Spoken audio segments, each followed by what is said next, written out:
like we have been. And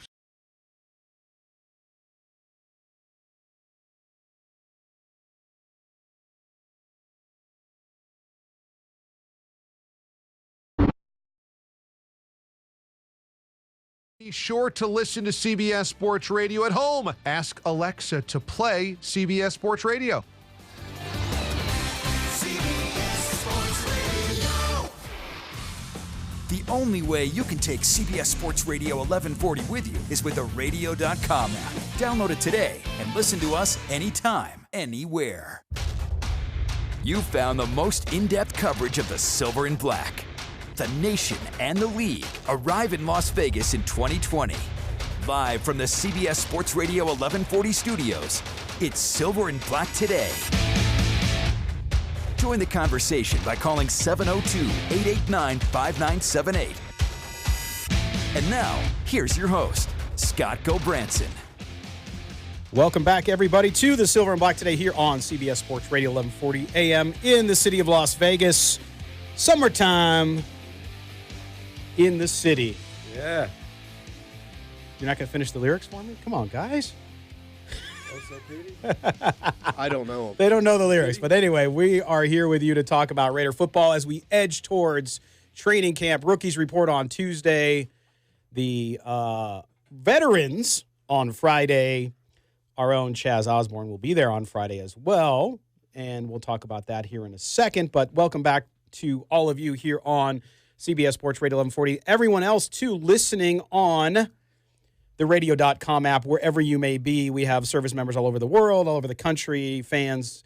Raider Nation is a wide group of folks. It goes everywhere, and they are listening on those. You can also stream us live on video, YouTube, Periscope, and on Facebook. We recommend YouTube for the best experience. Go there, subscribe, hit the notification button as well so that you don't miss another video. Got a lot of stuff coming up here with training camp, including, as I mentioned, Chaz Osborne, who will be up in Napa this coming week. And then we will also be in Napa, Chaz, as I introduce you and welcome you to the show. We'll be in Napa on the 7th and 8th to see the Rams workouts with them as well. How you doing this morning? Yeah, it's great. We're going to get a lot of good stuff for all the listeners and all the viewers out there. It's going to be a good time. Although we are taking over-under on how much work we'll get from you if you find the tasting room. No? I'm not as big of a wino as my partner to the right over here. As Kelly, speaking of Kelly Kreiner. Kelly, man, thanks for joining us this morning. How you doing? I'm good. So you're saying you're not sophisticated? Absolutely not. So Kelly, so wine makes you sophisticated. It makes you smarter. If you do it right, yes. If you do it right. Okay, well, being in Napa, of course, is going to be a good time for everybody, right, guys? I mean, you think about not only is it training camp, but then you're in one of the most beautiful parts of the country, if not the world. So we are, all three of us, here to talk Raiders football with you today. And I love my squad. I love my team, despite what some of you think of them at times. And we all think that of them. Do we know if that's the last training camp that'll ever be in Napa? Or? We have on good authority that Reno continues to be the spot that we think they're going to end up. As we get more concrete information, we will report that. But yes, every indication that we have on silverandblacktoday.com, we've talked about this. We've talked about it on the radio as well, Chaz. Good point. Yep. That it appears to be Reno, which is great for Northern California fans, not that far away, right, guys? Yeah. For them to go over. But it'll be interesting to see. Now, what else do we have in today's show? Coming up after the break, Ryan Wilson from CBSSports.com will join us. He's a national writer there. Really love his work. He wrote a story, and he asked the question that I'll ask all of you in Raider Nation. Can Jon Gruden fix the Raiders? Okay, that's his question. That was his story about a week ago. We talked to him about that after the break. Then, after the half-hour break, one of my favorite guys on Twitter, he's also the model for the backup quarterbacks in NFL, John Madden. I love that. So funny. Benjamin Albright, he's an NFL analyst, now works with iHeartRadio in the Denver area. He will be with us as we start our tour, guys, of the AFC West training camps. Not only are the Raiders in camp, of course, but then also the rest of the teams will be there too. And we're going to talk to him about Denver and what's happening with the Broncos, okay? Everybody's favorite team in Raider Nation. Then next, we'll close out the hour talking about a subject that we're going to be, I think, revisiting quite a bit here, gentlemen, and that is Hard Knocks. Jesse Reed from sportsnaut.com joins us with Hard Knocks storylines. He had a story about the 10 juiciest ones. We're going to talk about that and figure out with him which ones we're going to be most interested in watching, so we'll do that. Then in our second hour, Leo Gray, Super Bowl champion with the Raiders back in the 1980s when they won in New Orleans. He's going to be with us to talk about going to camp as a rookie, to talk about training camp, coming in with the Raiders, but also he's going to share stories with us. So we will have him around for stories, but then he'll also tell us a little bit about camp and everything that's going on with that. So, guys, that's what we're doing today. Looking forward to you it. Feel good? Yeah. Hey, I want to give a quick shout out to Matt Millen. Last Christmas Eve he had that successful heart transplant surgery, and then he just announced this week that he'll be back in the broadcast booth for this upcoming season. So great for Matt Millen. That was looking a little bleak for him, and he's fought it all the way back, and now he's getting back to work. So 4-time Super Bowl champ, 2 times with the Raiders. Great news. Now, can you find Kelly a heart? And I don't mean physically. Right, Kelly? Come on, Kelly. Let me have it, brother. Okay. No, okay. All right, we're just joking. I just caught him off guard. No. Which is hard because Kelly's pretty quick. He didn't He's get silent. Dr. Pepper today. The Dr. Pepper. But we are going to hit on a bunch of subjects today, and it's interesting. But if you look at what's happening, guys, in the league as we get set for training camp, right, there's some interesting storylines happening. Of course, let's just spend a couple minutes. I don't want to spend too much time on it because it's pretty much a joke, and Kelly and I and you, Chaz, were texting about it. But Tyreek Hill. Yeah. Thoughts? Well, I was probably going to bring this up at the end of the show. Oh, okay. So we'll talk about Tyreek Hill in Kelly's corner, which is fine. Spoiler alert. No, maybe we should. No, it's called a tease. Yeah, maybe we should have talked tease. about this like 10 minutes ago. It's called a tease. Yeah. So Kelly will be talking about Tyreek Hill in his Kelly's corner. See, that was just brilliant radio. But if you look at what's going on in the NFL, some of the storylines that you're following throughout the league, we talked about the CBA last week. That sort of kind of went by the wayside. The whole 18-game schedule. I hear a lot more now, guys, about this proposal of 17-game schedule with an extra bye, with an international series. What do you guys think of that one? I think the 18-game schedule is going to happen, or 17, or there's going to be one less preseason or 2 less preseason and extra regular season games. I don't think it happens this CBA. I think it does happen on the next one. That's why they're floating all this out here now to prepare for 4 or 5 years down the line. I want to get rid of all the London and overseas games. That and Thursday night football, they're not good for football. Right. The games suck. Nobody wants to be there. Yeah, but Kelly, the international thing's only going to get bigger. I know, and I think it's I know bad you're for saying the it sport. should. No, yeah. and I don't totally disagree with you there. I think that you're going to see an international series. You're going to see London. You're going to see Mexico City. And when I talked to Leo, who's coming in earlier in the week, he told me Asia's next. Yeah. They're going to have Japan, who already has a professional league. And China. And they're going to have China as well. So it's only going to get bigger, which I question too, because, what are you going to start doing? Are you going to start, guys, having NFL teams eventually, maybe when we're really old guys, that you're going to have different divisions that play in different time zones, different days of the week, and then you're going to have some real international championship? I just don't understand the long term. I would love to hear from the NFL a long-term vision for where this international stuff is going. Yeah, the Mexico City thing's not that big of an issue to me because it's not that far. Same I mean, time zone. you're not making that I big agree. of a move. I agree. Same with Canada. But the whole pipe dream of trying to be in London, you get a kid that's a running back or a linebacker that grew up in Louisiana, and he gets drafted by the London NFL team, you're going to start seeing people not sign, go back into the draft a year later, because between the travel, the taxes, and everything else, you're making way less money. It's way more of a headache. And, hey, I've been to London. It's an amazing city. Yep. If I'm a 20 2-year-old kid and you're telling me I can live in Dallas, New York, somewhere else, or London, I'm staying here just for the travel, the wear and tear, and everything else because your career Taxes. will be a lot better. Taxes, because no one's explained to me where if, for example, when they play the game in London, that's a game check. So players, Chaz, as you know from your NBA experience, do players get their paychecks and pay taxes in the area where the game was played? So if you're a Raider and you play in Kansas City, you pay tax in Missouri and in California. Right. Do they For do those that games. overseas too? Well, that's what I'm wondering. Oh, We'll have to get somebody on about that because to me, that's an interesting point too. Because now do you have to pay the VAT tax, all that stuff you pay in Europe, plus your home tax in the United States? So you're paying 3 taxes. The guy that actually started that, like, baseball, it started out sports tax thing, lives here. He lives here in Las Vegas. Okay, so Kelly's got homework now. He's going to go get that guy on the show. Perfect. He was one of my regulars at one of the bars I used to Oh, was he? work at. Okay, Yeah. there you go. We See, got that him. works out perfect. I love it when a plan. First person to send in a check, Art Shell. Really? Art Shell was the first check they got from that. Wow. So there you go. See, it's great when a plan comes together. Full circle Raiders. So what if they move the Thursday night to Friday or Saturday night? Would that make it a little bit? No, that makes it even worse. It makes it worse. Yeah, because Thursday night you own the night. Friday and Saturday people go out and do everything. Like that. Right. I'm just saying that play Sunday, play Monday. That's it. Yep.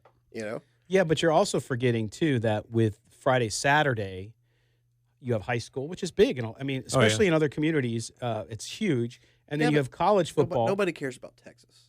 That's Oh, high school football's religion down there. I get that. Well, no, it is in the South too, all the way through the South. Not, Yeah. as, SEC country, same thing. not as much as you think.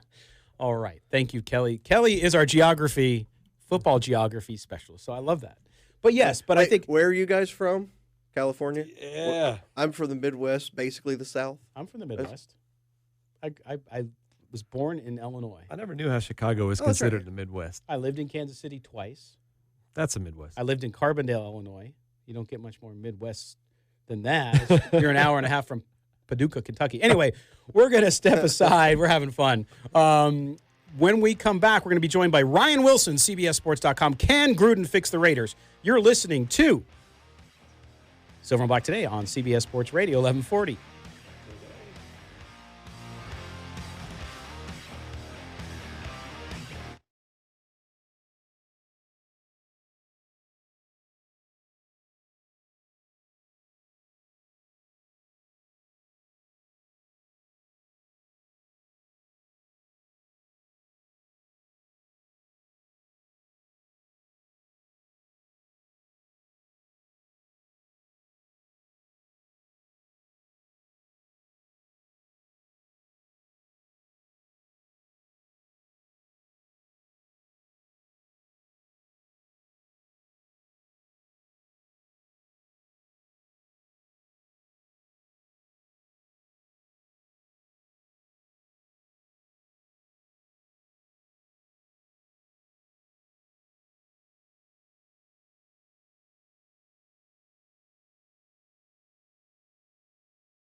You found the most in-depth coverage of the Silver and Black. This is Silver and Black Today, live on CBS Sports Radio 1140.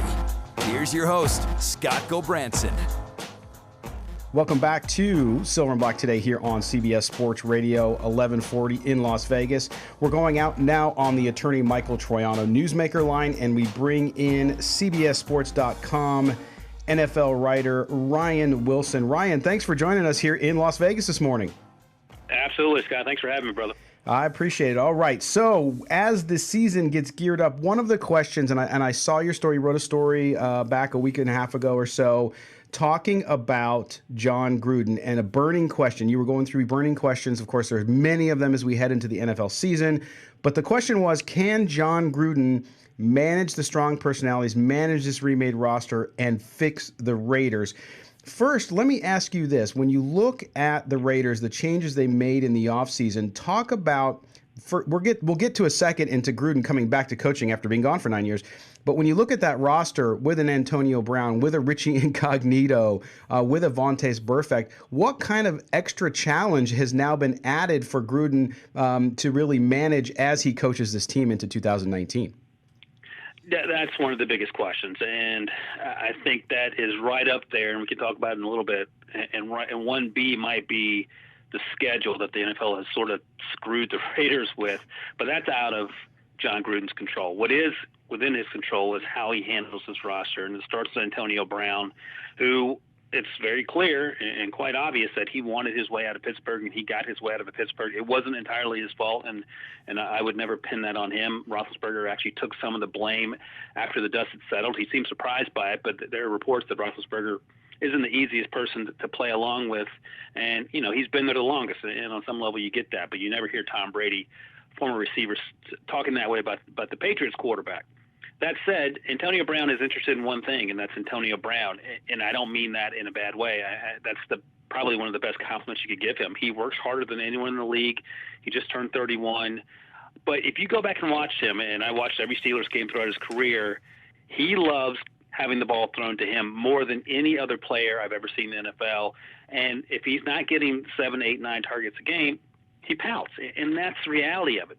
When the ball's in his hand, he's a game changer.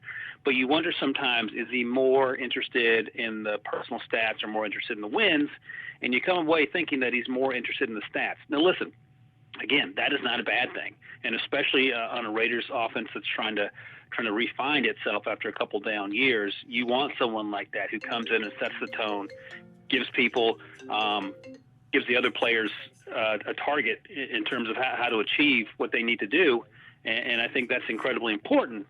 But again, you have to be able to balance that, and I don't know if Gruden is going to be able to do that if the Raiders start slow, and that's a big problem. If that team starts slow, there are huge concerns about holding it all together, and I think AB is less a concern than someone like Vontaze Burfict, who is, by all accounts, plays hard, but he has a knack of sort of rubbing people the wrong way, and that starts with the coaching staff. So these are all things they have to sort out, and if it works, great. If not, that's going to be a huge problem. Yeah, and Ryan, I've said that all along here on the show that it's great when you go into a season, everything's happy and rosy, but then when you face adversity, and if you covered the NFL now for a long time, you see that where everybody gets along just fine, but when things go tough, things go wrong, it can unravel very quickly. And so we'll see with that schedule. I agree with you. I think the Raiders schedule, them and the Buccaneers, I really got the short end of the stick when it comes to scheduling this year. Now, when we look at Gruden and you see him coming back after 9 years, there's no question when you look at the success that Jon Gruden had, even in Tampa Bay, where he didn't, as you point out, have a franchise quarterback. It didn't get. It was a little ugly there at the end for him when he was let go. But the Raiders, too, at the same time, have just been the poster child of futility in the last 17 years, sans 1 year. Since the 2002 Super Bowl, really, you're talking about 2016, where they went 12-4, and that was really an amazing job, too, by Jack Del Rio, one of the best guys in the NFL. It didn't work out in Oakland at the end of the day for him, but there's nobody, I think, that shows class and dignity more than Jack Del Rio after he's been gone from the Raiders. But when you look at this, and you tweeted or you embedded a tweet in your story from NFL Research about these coaches who've come back: Pete Carroll, Chan Gailey, Art Shell, Joe Gibbs, Dick Vermeil, and how it's not that easy. Now, when you look at Gruden's situation, let's look at the positive side first, and then we'll talk about some of the challenges. When you look at his situation, coming back from that 9 years layoff and doing television, what advantages or what makes you think that he can turn it around? Well, I'll give you this. He was invested in football from the time he was fired until the time he was rehired, whether he was doing the fired football coaches clinic, whatever his sort of side gig was, where he was in-depth working with quarterbacks, and we saw that in ESPN. We also obviously know about his Monday Night Football stints, and he was in it, and I appreciate that. Sometimes coaches step away. Bill Cowher stepped away. You get the sense that he is not watching film 8 or 9 hours a day. You don't get that sense with Jon Gruden, right. And I think that's important. But Jon Gruden's also incredibly stubborn. That has served him well in the past. But I do wonder, and we sort of saw hints of this, and I don't know how much of this is tongue-in-cheek and how much of this is serious, but he sort of he wasn't crazy about the analytics conversations last year, and I get some of that, but that's not something you want to shun, and I think they've since hired analytics guys. But you just have to be careful, because when you're coming off a 9-year layoff, everything has to go exactly right for this to work out, and this happens with every coach. This isn't just coaches that take layoffs. Coaches make mistakes every year. Front offices make mistakes. We know that he and Reggie McKenzie weren't exactly on the same page with the player personnel decisions. I know that I'm pretty sure that Reggie McKenzie didn't want Martavis Bryant for a third-round pick, but we know that Jon Gruden loved his potential. And you watch Martavis Bryant highlights, and you love his potential. You watch the body of his work, and maybe he's not worth a third-rounder. So I think Derek Carr is a good starting point. I think it's important that Gruden didn't give up on Carr when it looked like he would during parts of last season. Mm-hmm. I think Carr can be a really good quarterback. I know he's extremely divisive. I know fans are split on him, but 2016 season was lights out. Everything else has to be right around him, and I think it's important that Gruden make that happen. And the moves he's made this offseason, the moves that Mike Mayock made this offseason, that's what they're trying to accomplish. I think the big issue we just talked about is the sort of the locker room headaches. How will that detract from what they're trying to accomplish, especially if things get off to a slow start? Yeah, it'll be interesting. And I think the Derek Carr thing, it's interesting because you go to other NFL cities where they've had issues with finding a starting quarterback. Many of them would kill to have Derek Carr. But in Raider Nation, it seems as though fans definitely split on him, as is a lot of the media. When you see the coverage, not everybody's convinced that he can be the quarterback that they need him to be. So it'll be interesting to see what happens over time.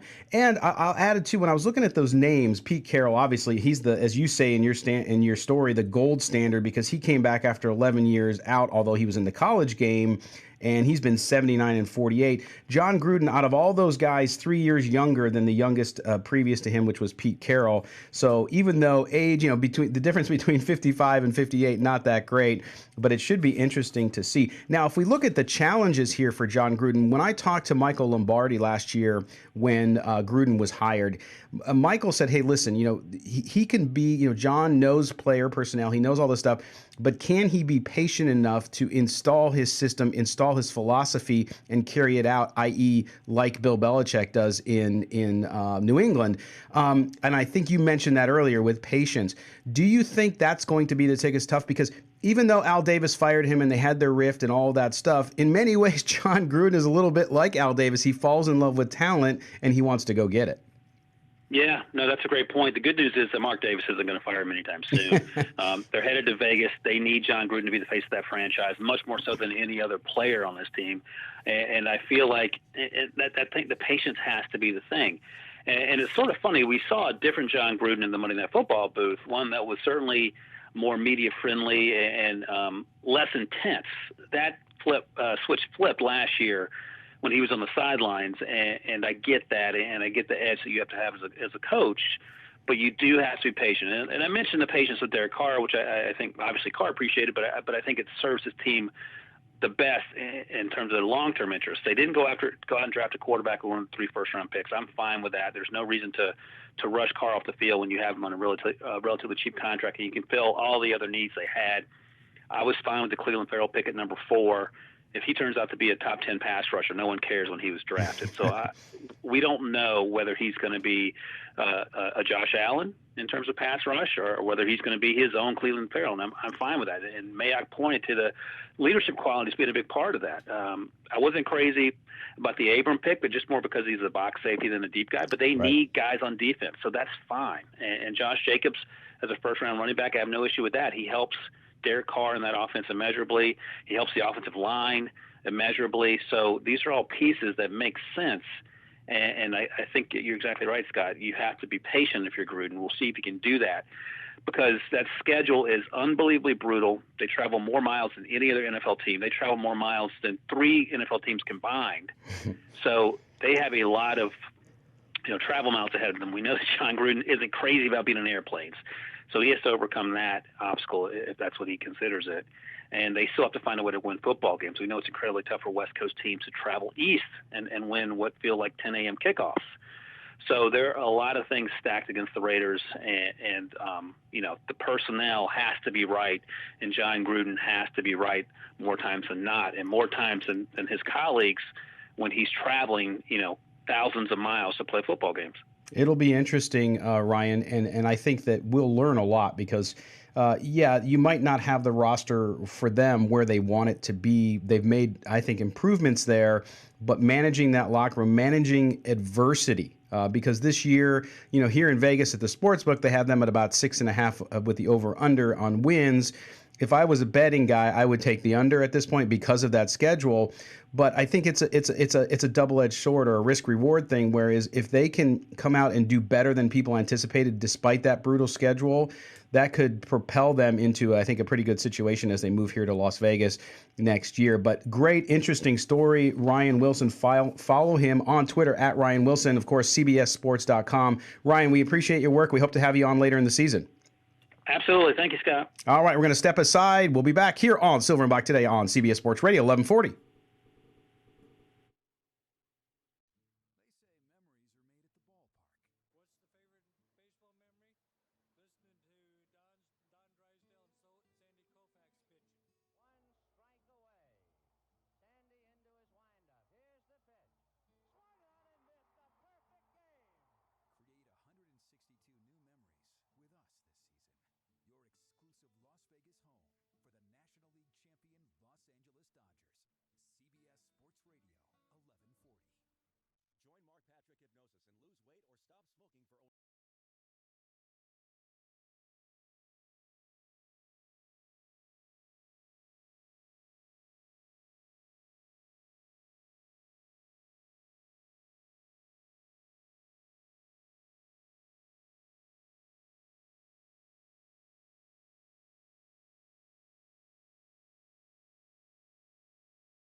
CBS Sports Radio.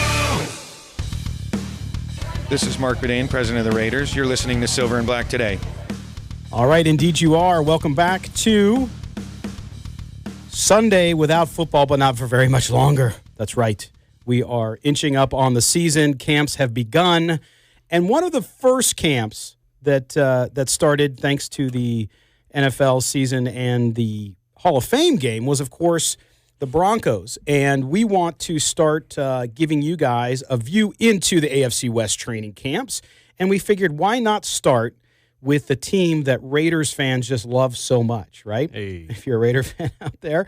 But really interesting stories, I think, with the Denver Broncos. And now joining us live from Denver is our good friend Benjamin Albright, NFL analyst, also now an iHeartRadio host in Denver. Congrats on the new gig, man. Oh yeah, guys, appreciate it. Whole new slate of work. That's right. You're used to working hard though, man. Former military guy. You're not going to have any problem with radio. I know that. All right, so let's jump in, Benjamin, with the Broncos here and what's going on in 2019. Of course, Vic Fangio now in as head coach, comes over from the Bears. Talk to me first about that. What's the mood? What's the culture like now with Fangio in charge? Well, I think the previous regime was a bit more trying to be buddy-buddy with the players. Vic's looking at trying to make sure we've got solid football going on here. I would suggest that the overall makeup of the Denver Broncos is probably going to be pretty similar. They're definitely going to be a defense-first football team. The defensive philosophy has changed. With Wade Phillips and then Vance Joseph and Joe Woods, of course, you had a lot of man, cover one, cover zero kind of defense going on now. It's going to be an umbrella zone, cover two. You're going to see, a lot more ball hawking out of the safeties than you were in man coverage, which kind of benefits the safeties they have here. I think Justin Simmons is going to be a breakout player in this defense. But through 3 days of camp so far, it's been all defense. The offense has looked miserable so far, so we're interested to see if they can pick it up. Well, and again, we're talking to Benjamin Albright from Denver, from the Broncos camp. He's out there working as a radio host, NFL analyst, of course. Everyone's familiar. One of the best follows on Twitter, by the way. Let's talk to offense, and Kelly and Chaz will jump in on this too. But Joe Flacco, of course, replaces Case Keenum. And so the Broncos now, their third coach and fifth quarterback since Peyton Manning retired. Here's the question. The question becomes, does Flacco have enough left in the tank to lead this team to where they need to be? Of course, the Broncos had back-to-back losing seasons for the first time since 1972. What's your view there, and will that O-line be able to protect him? Has it improved enough that it'll give Joe Flacco the time he needs? Well, that is the question. They've invested a lot of money and draft picks into this offensive line, and I'm going to be honest with you, through practice 3 days, it hadn't looked like that investment has paid off. The right side of the line has been horrendous in allowing pressure through, and, that's the side that has Ron Leary and Juwan James on it, where you've got your money invested. So, it's going to be a problem. They're hoping to get that fixed. A lot of that is, the new offense, new offensive coordinator, Rich Gangarello, and new quarterbacks trying to get timing down with different things. But that offensive line, that's got to be a glaring red flag, especially because there's no depth really this year. Billy Turner's gone, so outside of Elijah Wilkinson, they don't have anybody that's really NFL caliber spot starter if need be kind of guy. And it could get really bad if one of those guys go down. They brought in Mike Munchak, the Hall of Fame line coach. They're kind of hoping that he can coach some of these guys up, but like I said early on, they hadn't looked all that great. As far as Flacco goes, he's going to be the quarterback here until he can't be. He and Drew Lock are head and shoulders above everybody else here. Kevin Hogan, I don't even know why he's getting reps at this point. And then Brett Rippon looks like one of these guys they're going to stash on the practice squad. So we'll see how all that shakes out. But Flacco, he can do more than Case Keenum. I'm not sure in the end there's going to be more production necessarily, but he's able to do more. Hey, Benjamin, it's Kelly here. We saw that the Broncos drafted Noah Fant this year in the draft. Is that more of them looking to diversify their tight end group, or is the Jake Butt injury from last year, is he not coming back? Because he would have been a first-round pick last year if he doesn't get hurt in the bowl game. Well, but he's coming back off the injury. You're right. That's part of it. I think part of it is they love to run 2 tight end sets in this offense. It's wide zone, and they love to have that. And if you've got 2 tight ends, you want to make sure one of them's a mismatch guy, so you're able to run deep crossers. Broncos don't have a lot of explosion on the offense outside of Emmanuel Sanders, who's coming back from injury. Most of these guys are not explosive. Cortland Sutton's a big guy. He's great with the back shoulder fade and jump ball, but he's not really what you call explosive. Same thing with Tim Patrick, who's kind of a clone of Cortland. And then you look at Deshaun Hamilton. His game kind of reminds you of Jabbar Gaffney a little bit. A guy who's really good at finding the soft spot in zone, but you're not really rolling coverage over the top of him. So they're trying to find guys with some deep speed, and Fant's one of those guys they brought in. He creates a mismatch, and he can be that second tight end. You talk about the Sanders injury. You think Cortland Sutton is ready to step up? It's not that he won't step up. I mean, he's a wide receiver too. I mean, that's what he is. He's great if you're, in the red zone. He's great with that big body to kind of box you out. But he's not a complete receiver right now. He's a basketball player playing wide receiver. He's still learning the game, and he doesn't have that third gear, that elite deep speed that a guy like Emmanuel Sanders or some of these wide receiver ones have. Right. I feel like the Broncos kind of have the same situation as the Raiders, whereas there's a lot of young, versatile players, maybe like Kareem Jackson and Justin Hollins, where they're trying to figure out where everybody fits. Do you see this as a season of kind of a rebuild, or do you think the Flacco addition and that defense is enough to get them to the playoffs? I don't know. From what I've seen out of this team so far, they're going to struggle on offense, and I think that's going to be a problem. If the offense clicks, and again, we're day 3. We've only had 1 practice even in pads, so it's a little premature. But if the offense gets going and gets rolling, this team could be a 500, maybe a little bit better team. I think 7-9, 9-7 is probably the window here. If they get a couple lucky breaks, they might get to 10, and if injuries decimate them, they could obviously be worse. So, in your opinion, if the offense is stagnant for this long, how long will it be till Locke gets in there? Say that again. I'm sorry, I couldn't quite hear you. If the offense isn't looking so good, maybe halfway through the season, when do you think they bring in Drew Locke and just turn it over to him? Well, I think they got Flacco to kind of be the guy. Right. I think that there's no guaranteed money owed to Flacco, so they're going to give him every chance and kind of let him be the guy. And if he's good, well, then that creates a tradable asset that doesn't cost him anything next year. If he's bad, they can cut him. It doesn't cost him anything next year. And that gives him the opportunity to develop Drew Locke. I think Drew's looked pretty good. He's had some moments where he looks like a rookie, but he's had some wild moments as well. I mean, he's had to throw a camp. A couple of days ago, he threw a 50-yard bomb to Brandon Langley, who went up and got it one-handed. I think Drew is probably going to end up being a star in this league, but they're slow playing him right now, and the coach is doing the motivation through the media thing, and we'll see how that shakes out. But I think Drew Locke's going to be the guy next year. Yeah, I feel like there's always like one player that comes out of off the radar, just out of nowhere, in training camp, and then just bursts onto the scene. That was Phillip Lindsay for the Broncos last year. Do you see him progressing, or is he going to flatten out? His defense has kind of got to look at him now, or is he going to?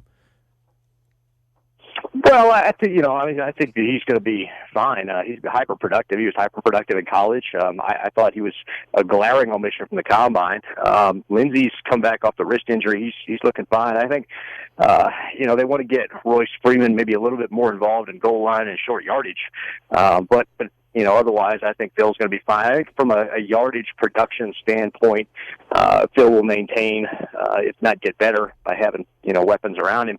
I think that in terms of touchdowns, I think Royce might come in there and vulture some of those touchdowns away. But, if you're a fantasy football player and all that. But overall, I think that this offense is really going to be predicated off wide zone running with Phil Lindsay and then boot action with Joe Flacco trying to hit Noah Fant and Emmanuel Sanders on the deep cross. All right, we're talking to Benjamin Albright from the Denver Broncos training camp. Of course, Benjamin, NFL analyst and now host on iHeartRadio up in Denver.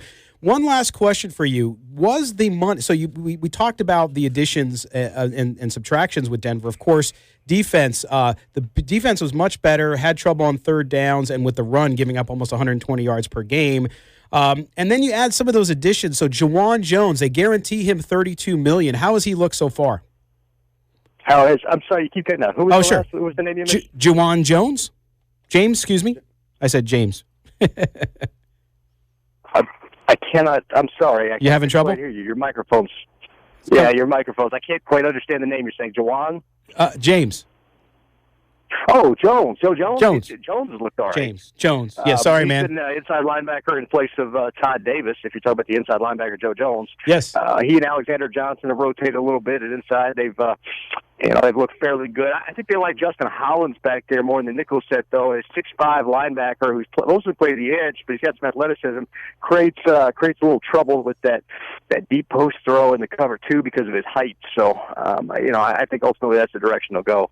Great. All right. Benjamin Albright, thanks, man. We appreciate it. We'll get you on during the season, I'm sure. Absolutely, guys. Take care. All right. Benjamin Albright from iHeartRadio and also NFL analyst. Follow him on Twitter at Benjamin Albright. Great stuff. We're going to step aside. When we come back, we're going to be joined by Jesse Reed from Sports Knot, Hard Knock Storylines. You're listening to Silver and Black today here on CBS Sports Radio, 1140. Las Vegas, meet Justin.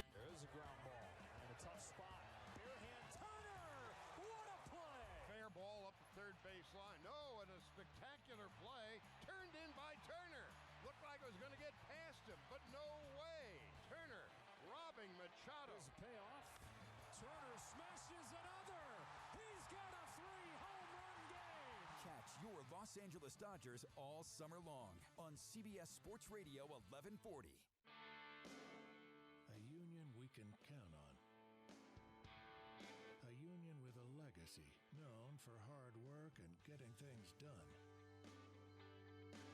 We're the ones who built this city with pride. Our members are our family, and their well-being is our number one priority. Laborers Union Local 872. Vegas strong, union proud.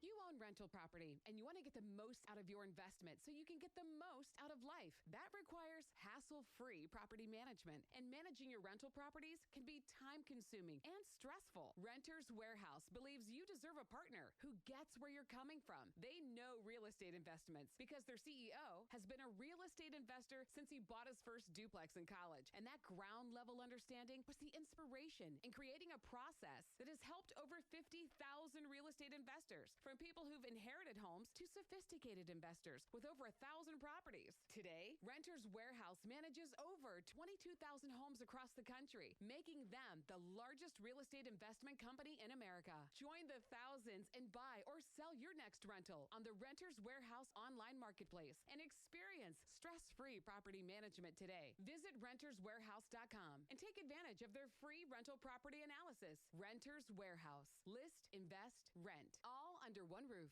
With patriotsoftware.com, accounting and payroll, keep your time and money. Easy to learn. Mike Capel here, serial entrepreneur. Why do companies say dumb things like call for a free quote? Hello? Don't they know what year this is? Don't they know we're going to use our smartphones and we expect to see their pricing on their website without calling them for a quote or providing our email address? I mean, seriously, we all know that call for a free quote simply means their prices are high. That's why we proudly display our prices for payroll on patriotsoftware.com. With patriotsoftware.com, you can see our exact payroll pricing for any size company up to 100 employees. Go to patriotsoftware.com and use promo code RADIO to get 2 months of payroll free.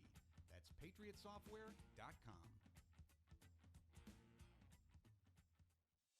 Being in the Army National Guard is about more than just serving your country. It's about being there for your community when your neighbors need you most. The Army National Guard makes college affordable. Serving part-time lets you attend school full-time while you take advantage of education benefits that can help you graduate debt-free. If a civilian career is your goal, serving part-time allows you to work at a full-time job. The skills, qualities, and contacts you'll develop in the Guard can open doors to a great civilian career.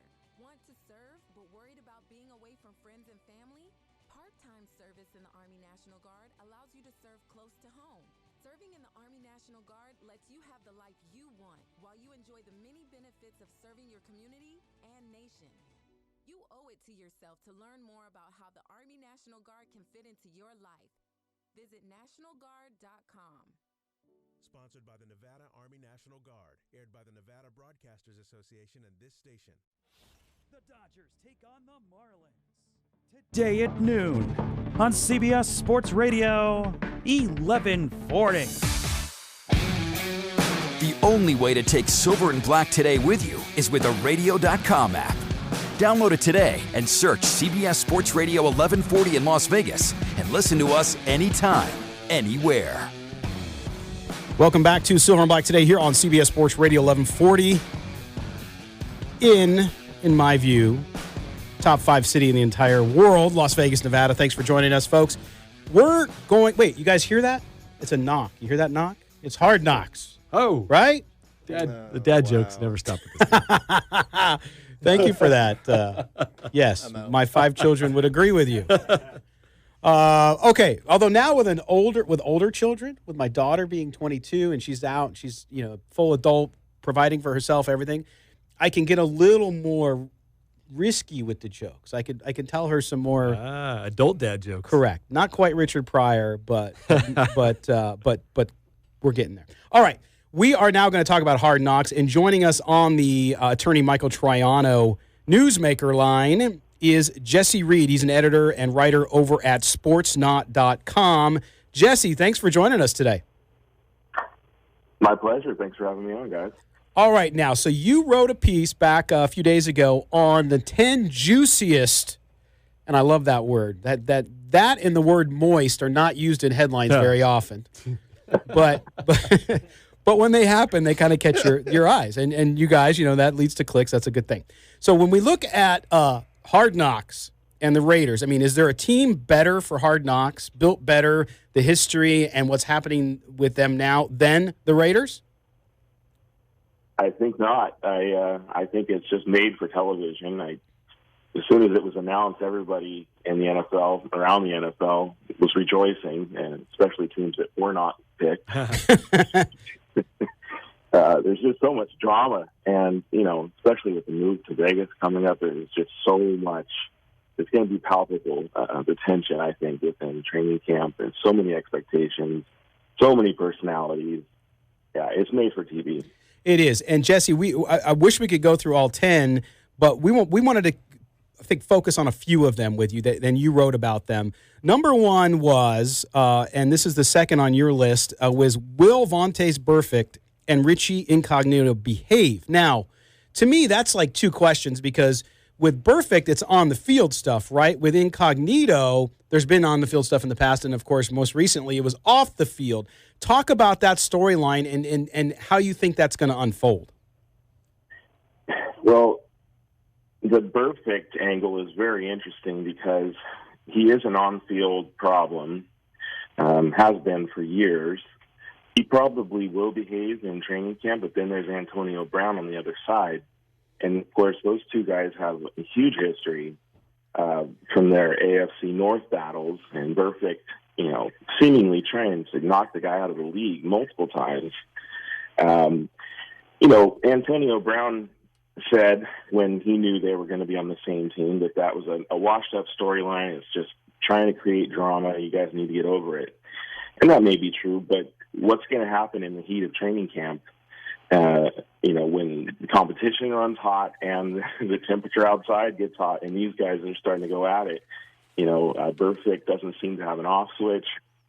It's going to be interesting to see if they end up clashing at all. As far as Incognito goes, I'm all for second chances. I'm all for guys that have ability, having opportunity to play, but he seems to have some issues going on upstairs that I don't know if he's gotten help with. He's had some significant off-field issues involving police and threats and a whole bunch of stuff that's no good. And it'll be interesting to see if he's a level-headed guy, during training camp, or if he's going to explode and, cause trouble. I don't know. Just some really live wire type personalities that have caused trouble in the past, and now they're on the same team. And who knows? Maybe they'll go head to head, linebacker and guard.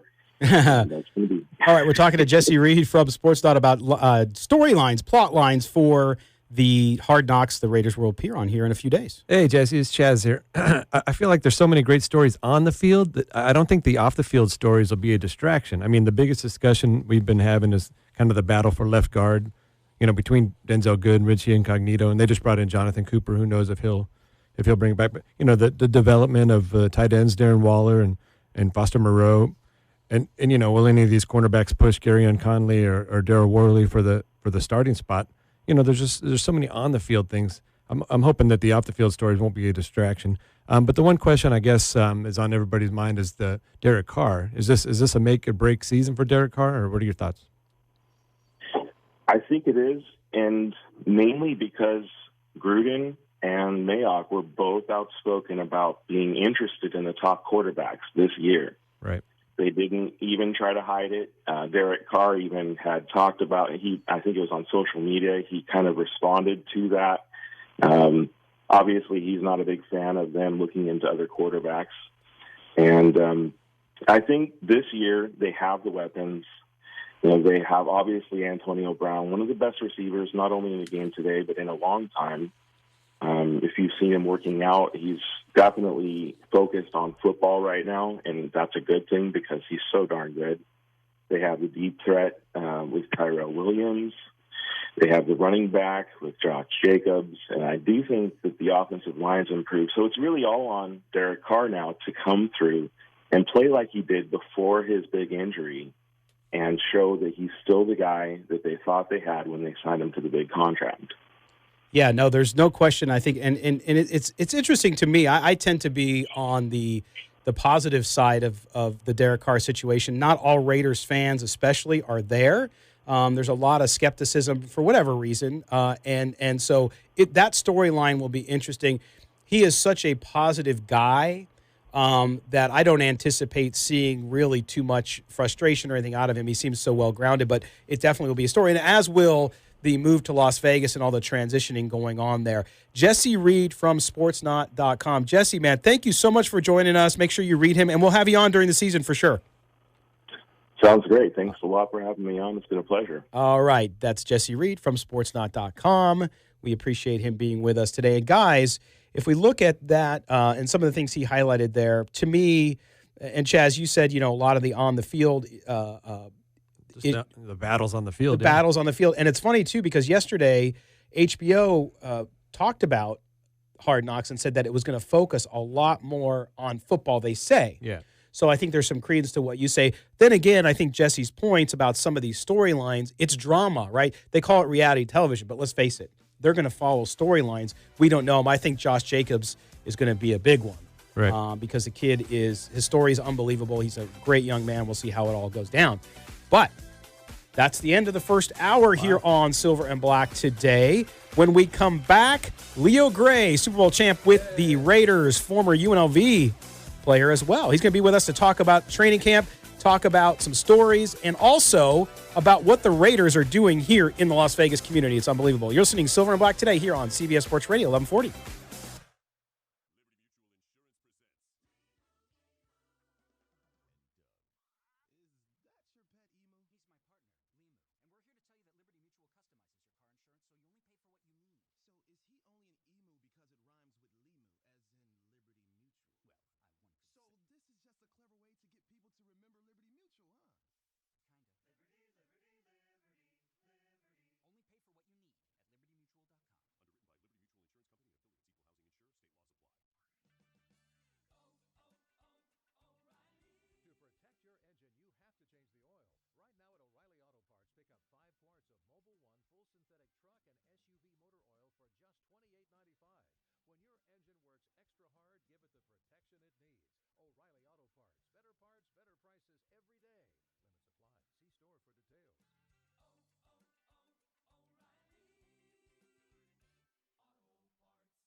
Las Vegas, KXTE HD3 Pahrump, Las Vegas, CBS Sports Radio 1140, a radio.com sports station. Sports Flash. I'm Pete McCarthy. Tommy Fleetwood not quite going quietly at the Open Championship. Fleetwood picking up 2 strokes on Shane Lowry over the 11th and 12th holes. Still a long way to go. Fleetwood 4 strokes back, with just 6 to play. No one else is really in the same zip code as those two. Tony Finau and Lee Westwood are tied for 3rd, 4 behind Fleetwood. Ricky Fowler and Brooks Koepka are tied for 5th. Boxing at any weight, at any age, Manny Pacquiao finds a way. A welterweight title for the 40-year-old as he won a split decision against previously unbeaten Keith Thurman. Post-fight, Thurman respectful but resolute. So like I always said, I'm not afraid to let it go. If you can beat me, beat me. I was beaten tonight, and that's the sport of boxing, baby. But your boy Keith One Time is here, and I'm not going nowhere, and I'll be back. Cooperstown will be the center of the baseball world today. 6 set to be enshrined into the Hall of Fame, including Yankees closer Mariano Rivera, who is the first to sail in unanimously. His former Yankee teammate Mike Mussina, fellow closer Lee Smith, designated hitters Edgar Martinez and Harold Baines, and the late Roy Halladay will join him. Halladay's widow, Brandy, will deliver an acceptance speech on his behalf. Festivities start at 1:30. Highlighting the baseball schedule today, Andrew Kashner starting for the Red Sox against his former team, the Orioles, who just traded to Boston a couple of weeks ago. The Yanks can run their winning streak to 6. They host the Rockies, looking for a sweep. The Rays sliding, now 10 games back of the Yanks. They also place Kevin Kiermaier on the injured list. Rays host the White Sox. Sunday Night Baseball, the Braves host the Nationals. Atlanta pitcher Mike Soroka knows it's going to be a tight race for the NL East title. They got a very good team, and they're very hot of late, too. You know, they're coming to win, too, with the same intent we are. So it's going to be fun down the road. We play them a lot. It's going to be a lot of fun just to go out there and battle day in, day out. Nats with the win last night within 5.5 games of the Braves. Lance Lynn looks to stay hot for the Rangers against their in-state rivals, the Astros. Walker Buehler can improve to 9-1 for the Dodgers as they host the Marlins. The Giants saw a 7-game winning streak ended yesterday by the Mets. Bruce Bochy's reaction. You know, as we were as a team, we didn't swing the bats, like we have been. And so, just a little off. And it's just one of those days where, they had their day. It's a tough day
for us. San Francisco could still take 3 of 4. And Vladimir Guerrero Jr., his first career Grand Slam last night. The 20-year-old has his first bobblehead day today in Toronto. That's a hot item, apparently. I'm Pete McCarthy. This is Taz of Taz and the Moose. Well, Moose will be back tomorrow, so Moose and I will be back together again tomorrow morning, 6 Eastern, 3 Pacific. Warm up with the weekend's top sports stories and headlines. Join the rotation. Sunday mornings at 10 on CBS Sports Radio 1140. You found the most in-depth coverage of the Silver and Black. The nation and the league arrive in Las Vegas in 2020. Live from the CBS Sports Radio 1140 studios, it's Silver and Black Today. Join the conversation by calling 702-889-5978. And now, here's your host, Scott Gobranson. Welcome back to Silver and Black Today here on CBS Sports Radio 1140.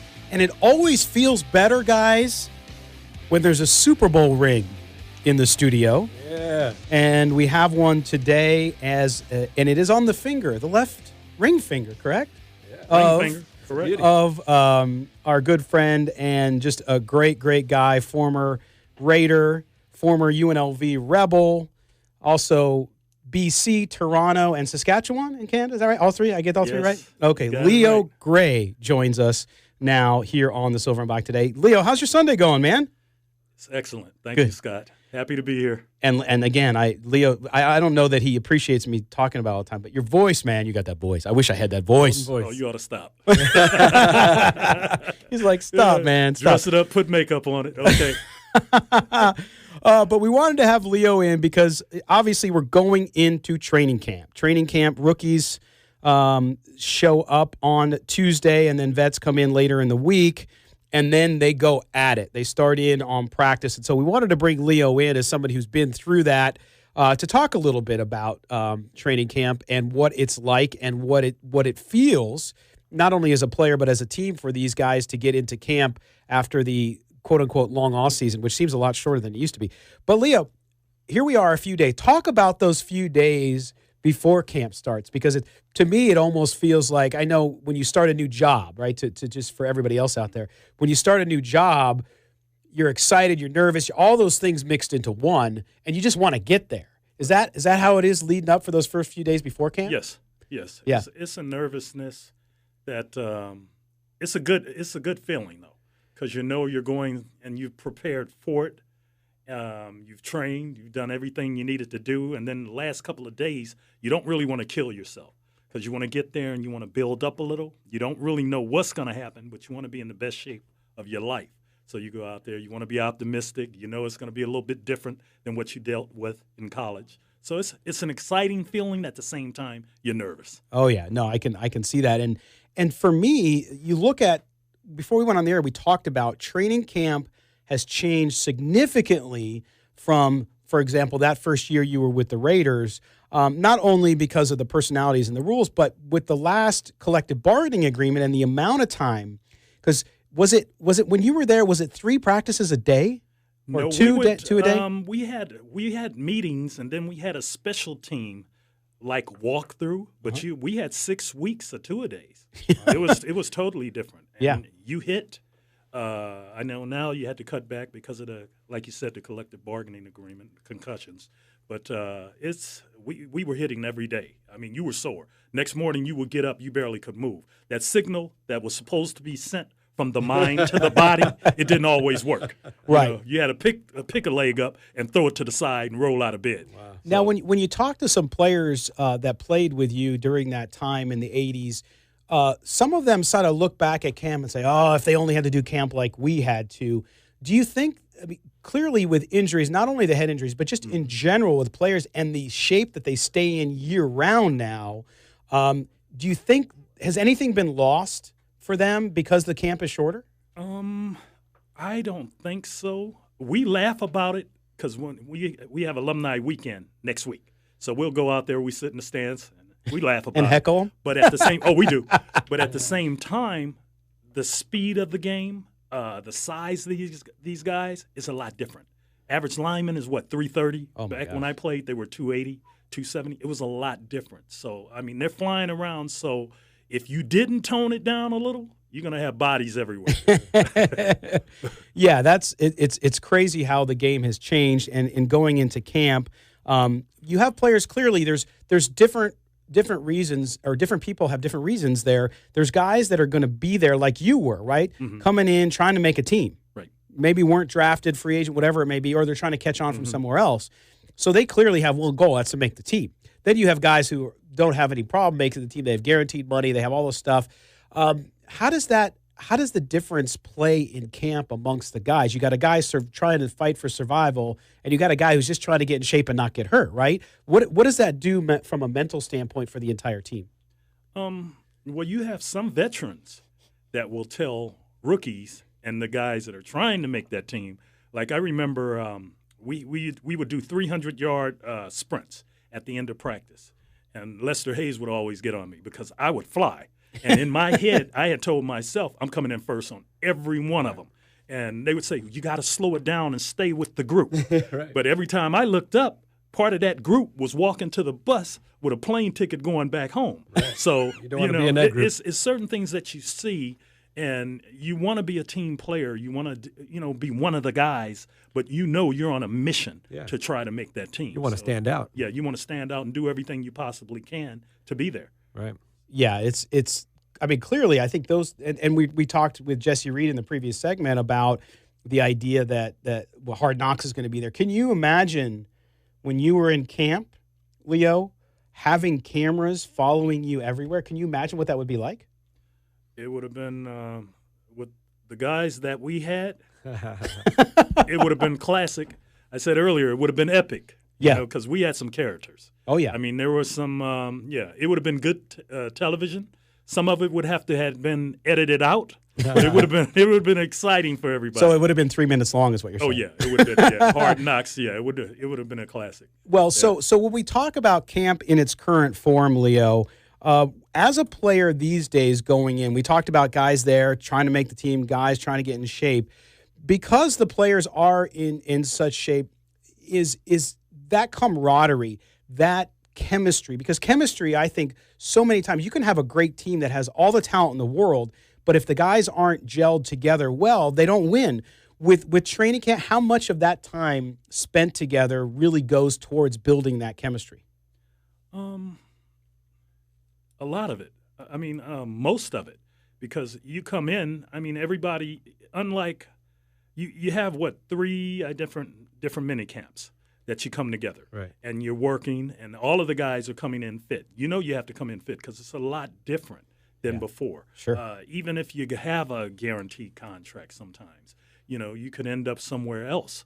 So the camaraderie and everything, it's there, but you understand that it's a business. It's a business. Things happen that might not make sense to you, but they make sense to management. It's for no one wants to go out and lose. I mean, owners and management and everyone else, they're trying to put a product on the field that will work together. So you might see a person that you thought, okay, our camaraderie was great and blah, blah, blah, and that person is gone all of a sudden. Right. But there were some other things that took place that, was going to, when they look at it long term, you have to make those adjustments. Did you have, who was your roommate? Malcolm Barnwell and Kenny Hill. Yeah. Yeah. In fact, I'll see Malcolm next weekend. Well, I got to imagine, that when you go back, all those guys must have circled that date on the calendar. Oh, yeah. Everybody getting back together. Oh, yeah. We have at least 90 guys that come back. Wow. And, again, it's funny because we're clowning, we're laughing, we're joking, we're talking about them really bad. Yeah. If they if they mic'd us up, that would be classic too. Maybe they will. Yeah. They should. I mean, the Raider alumni group is just phenomenal at what you guys do with the team. And that reminds me though, when you go up there now for alumni, last year was the first year with Coach Gruden back. This will be the second year, and now you have Mike Mayock and some of the other folks there. With you, what have you noticed? And this is not a slight in any way on Coach Del Rio because he's a good man. We talked about that earlier. But what's the difference in the mood and the energy when you walked in the building last year versus the previous alumni session? When we walked into the hotel or when you walk on the practice facility? The practice facility, the mood around the team and all of that. The intensity level is a little bit different. Yeah. You could feel the energy.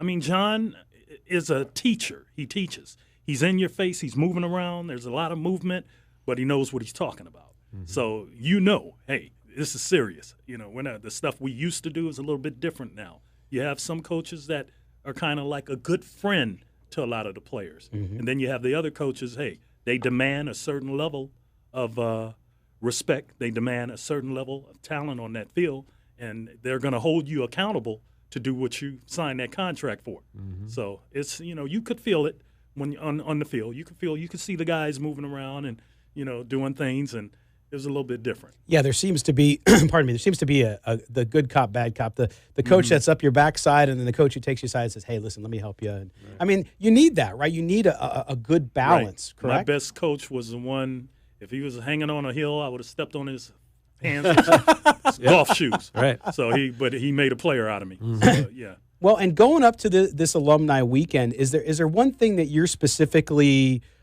excited to see, or a player that you'd really want to watch, besides seeing the guys obviously that you played with? I like Derek Carr. I think Derek is a very good quarterback. I do. I think he's the quarterback of the future. I think he'll be here when the team moves here.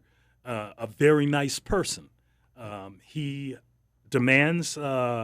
He's a leader, and you could see it. You could feel it. He's one of the guys as well.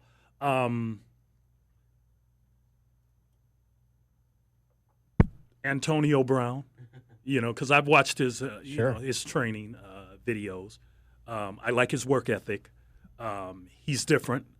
When I came to the Raiders back then, I was a wide receiver. So a lot of the things he does reminds me of Jerry Rice. I mean, it's not he's going to fight for the ball. Right. It's not you. I mean, if you put that ball out there, if he doesn't get it, nobody's going to get it. And I mean, he puts his time in, his work in, and I mean, I like him. I like the way he plays. He's very exciting. Incredible athlete, Yeah. and because he has that big persona, I think a lot of people like to bag on him because they think do. of him as boastful. But you know what? For some people, that's what they do. That's what and I think he's going to have a huge year. He's focused. When you Yeah. see somebody focused like that, Yeah. it's going to be fascinating. All right, we're going to step aside. When we come back, we're going to talk more with Leo Gray about training camp. He's going to give us some stories about his days. All for family radio, though, so don't worry about that.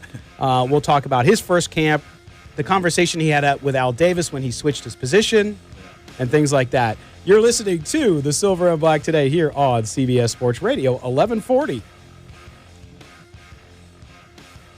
They say memories are made at the ballpark. What is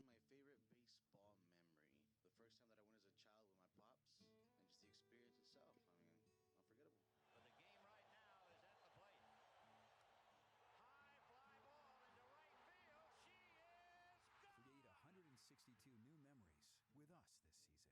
Your exclusive Las Vegas home for the National League champion Los Angeles Dodgers. CBS Sports Radio, 1140. A union we can count on. A union with a legacy known for hard work and getting things done. We're the ones who built this city with pride.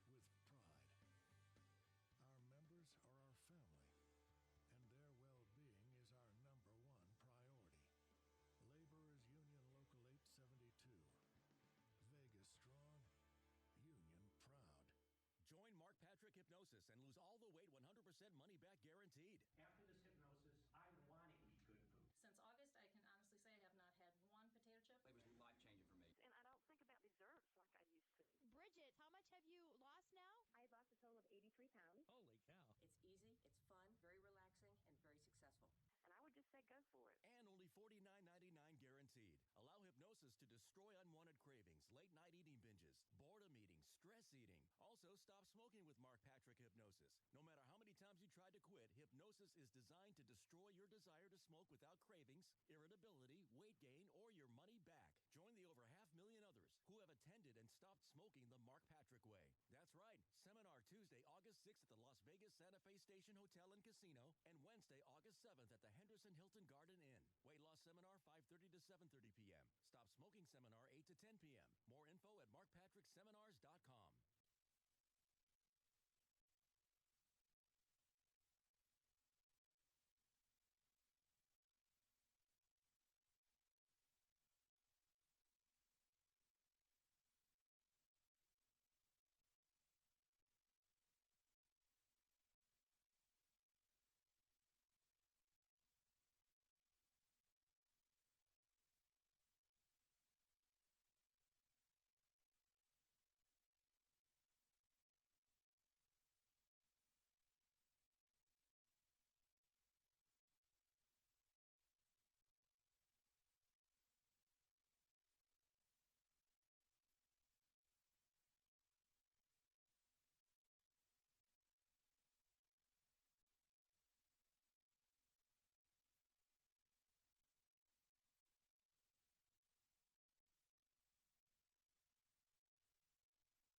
There is no known safe amount of marijuana use during pregnancy.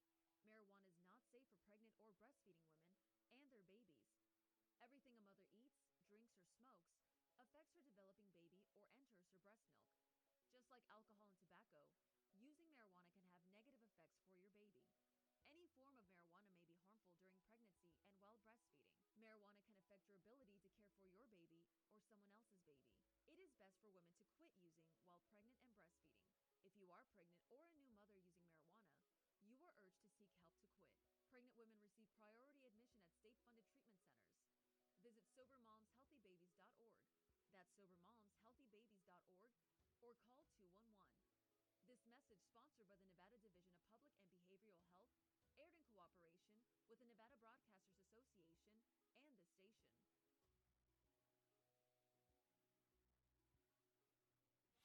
The Dodgers take on the Marlins today at noon on CBS Sports Radio, In 40.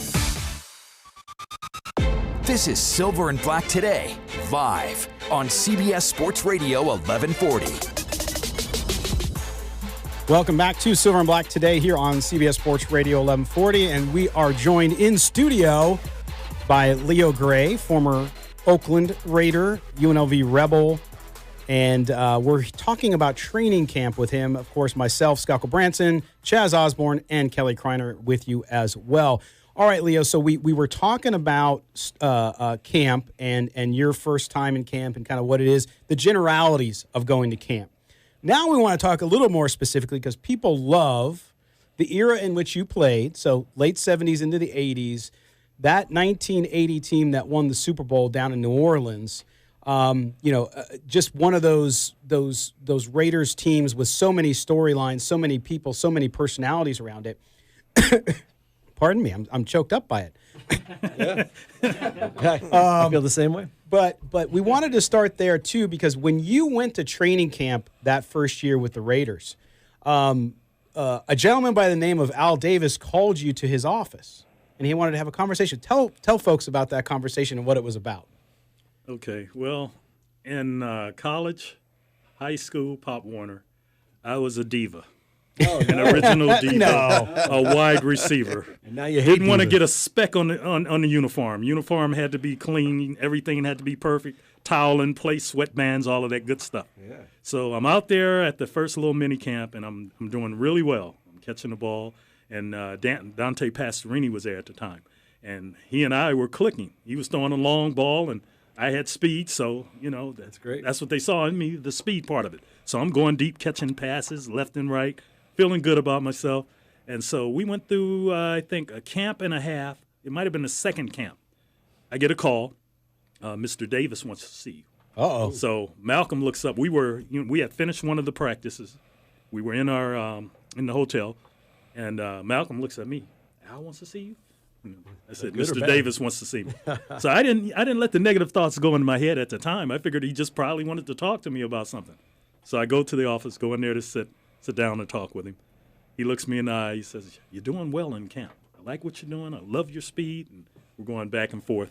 And he said, "Have you ever played defense?" Oh. So it's like my chin fell to the ground. And I looked at him, and I was waiting for him to break a smile. He never did. Oh, boy. He said, "I think you could play defense." I said, "Mr. Davis, I've never played defense at all. I've never ran down on a kickoff, never done anything like that. All I've done is catch passes and score touchdowns. Right. That's what I do." So he said, "Starting tomorrow, you're playing defensive back." He said, "Willie Brown's going to work with you. He was a receiver at Grambling." And he said, "You got the perfect person. I think you could do it." Wow. So I went from having a white jersey in the locker to I walked in that next day. It was a black jersey hanging up with number 15 on it. So, Well, and Leo, so you get that call. First of all, Mr. Davis. I mean, that everybody knows that's the guy. So he does everything, right? He's former coach. He's the owner. He's everything. So you go down there, and what is the expectation when you walk? Was it that you might get let go? I mean, what was your thought process when you went down there? Or were you confident that you were gonna? It was just starting out, right? So it wasn't like you were deep into your first camp and cuts were coming. But what was the thought process for you when you got that message? I was confident because I had been doing really well. Right. Good. I just figured he wanted to talk to me and just try to feel me out a little bit because he was talking to me on the sideline on the field all the time. He'll pull Malcolm Barnwell and I were like his two pet speedsters. So, he was always, and I got another story for you about that too with Malcolm and I. Tell us. Go right ahead. Yeah, but you have a positive attitude going into it. So Yeah. you're thinking, So you're good. Yeah. So, I mean, when I went in, I just figured it was something he wanted to ask me, or it might have been an adjustment. He wanted to make a wide receiver, moving somebody around. It just didn't enter my head about being cut or nothing like that. Right. Yeah, so I was excited to go in there and sit down with him one-on-one because he's so engaging, and from the first day that I got there, he made me feel welcome. Right. So it wasn't like different things. We hear a lot of going those through my stories head. about Al with the players. Yeah, he made me feel like I had a chance. I was going to be there. It wasn't like any minute something could happen. Right. It didn't enter my head. But going back, Malcolm Barnwell and I, after we would go through the training camp or whatever, you'd stay out there, and they put you up in the Hilton or the Hyatt. I forgot what hotel it was, but they put us up in the El Dorado. hotel. No, it wasn't that. It might have been back in the day, not right now.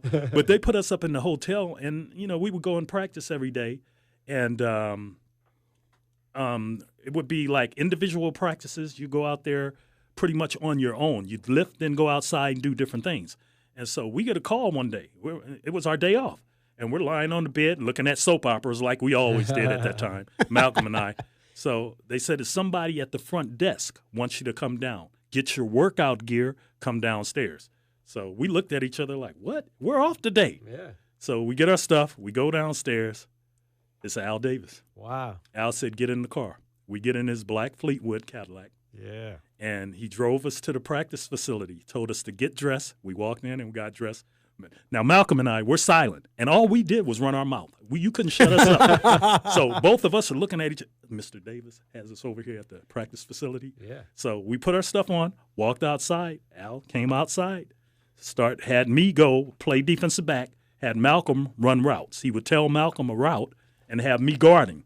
And then he was coaching us all the way through, throwing the ball as a quarterback while Malcolm would run the route, and I tried to break the pass up. Right. And we were out there for about an hour. Then after we got finished, he drove us back, dropped us off. You guys have a good day. How did it feel for you, though? Were you in the mindset of, like, maybe I can do this? We were in shock. We didn't know what was going on. But for you playing defense all of a sudden, did you think, maybe this is something I can do? Well, if he wants me to do it? I had confidence because of the confidence that he had given me. Right. Him looking me in the eye, being the genius that he was, telling me that I could do it. Right. I had faith I could. Yeah. Yeah. And then I had in my head that playing receiver, I could put myself in the mindset of what a receiver would do at that particular time. Right. You're one step I'm ahead. trying to, I'm one step ahead of what they're doing. Mm-hmm. And running the routes, I kind of knew the routes. So certain things I could break on and do certain things because I've been there, done that.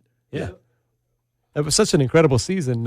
Oh, yeah. I know going into that season, the Raiders weren't even picked to be first. They were picked to be last. And that was Seattle was in the division back then. There were so many question marks. They had just traded, the Snake for Pastorini, right? And then they drafted Casper. Mark Wilson. Mm-hmm. So there's all these question marks going into the season. And then Pastorini goes down the fourth or fifth game of the season. And then here comes Plunkett. Takes you guys all the way to the promised land. Right. Just one of those amazing seasons where nothing was supposed to go right and everything just Sure did. turned rosy. I think we were only favored to probably win 4 games that year. And all through the playoffs, the whole shot, we were favored to lose. The Super Bowl, we were Every favored game. to lose. Yeah. So some people made a lot of money in Vegas off of that was team. weird because there was 2 wild cards back then, and only the 1 seed got the bye. Mm-hmm. I think Cleveland was the 1 seed, right? So you guys went into Cleveland. Wild card. Yeah, we Wild were the first card. team to win. First wild card team wild ever card to win a team Super win. Bowl. Yeah. Yeah. Yeah. Such an amazing season because I remember, everybody talking about they're not even favored to win anything. Yeah. They were picked last. in Yeah, the we heard division. the stories. We walk in, but it motivated us. Right. And Al was constantly hammering home. We could do this. Right. We got this. And that's unfortunate because you had that with Pastorini. You guys had that connection, clicking, and then all of a sudden here he comes telling you, "Man, you want to play defense?" Mm-hmm. You're thinking, "I got a connection with the starting quarterback." Yeah, yeah. He also took me to the bank one day, and we were standing in line together, and he showed me a check that was equivalent to the one I got for the whole year for 1 week. For 1 week. Yeah, he also did that to me. I've heard some stories of Pastorini driving his Porsche around, he's 100 miles an hour through the parking lot. Yeah, he turned out to be a race car. He likes driver. speed. He likes speed. He likes Speedboats, cars. Right. Yeah.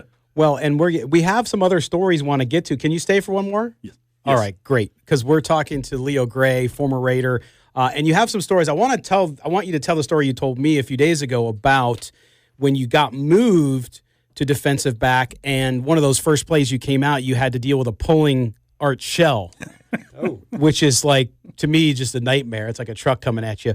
So we'll talk about that in a few. But when you talk about Al Davis, right? So a lot of the younger fans, Leo, don't remember a time where Al was at his full strength, where he was at full health. And I think that for many of them, he is a legendary figure. But the way he changed the game, I don't know that a lot of younger fans understand how much he had to do with that. Yeah, definitely a pioneer. Yeah. I mean, he had the first African-American head coach, and I think the first Latino head coach. Yes. For quarterbacks. Yes. He was first to bring them in. I mean, the first female top executive in the front office. Amy Trask, yeah. So he's always, he's been on the cutting edge, and, you can't tell him no. You can't tell him no. It's interesting. Well, we're going to step aside for a break here. When we come back, we'll spend more time with Leo Gray. We'll hear that Art Shell story, and we'll talk to him about his amazing work with the Raiders in the Las Vegas community. You're listening to Silver and Black Today here on CBS Sports Radio 1140. Las Vegas, meet Cody.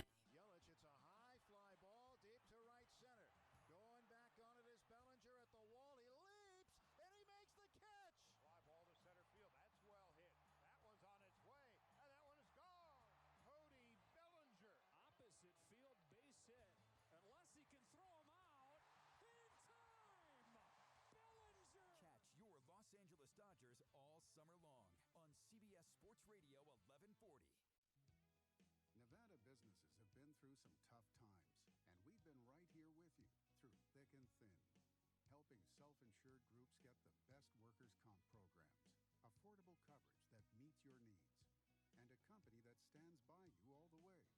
From helping establish safety programs to conducting inspections, we are here when you need us. Pro Group Management is the national award-winning team you can trust to stay with you.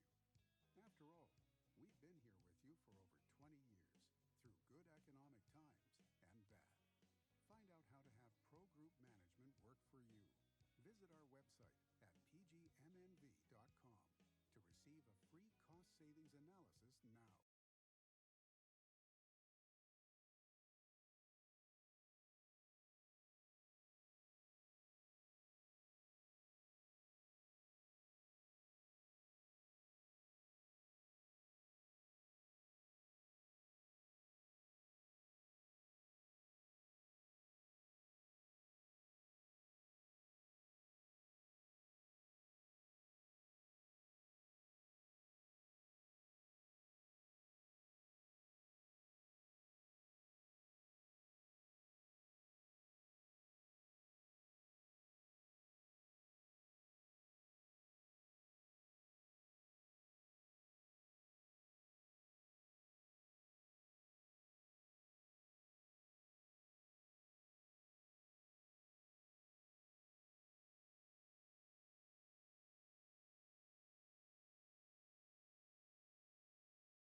CBS Sports Radio.